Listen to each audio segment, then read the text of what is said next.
We divide 572 by 5 in a long division method. 5 times 1 is 5. On subtracting we get 0. So now we put down this 7 and 5 times 1 is 5. On subtracting we get 2. So now we put down these 2 and it is 22.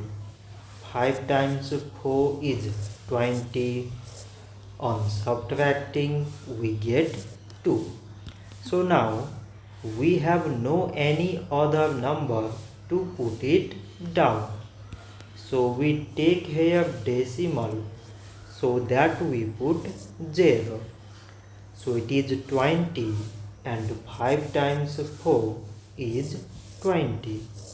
On subtracting we get 0.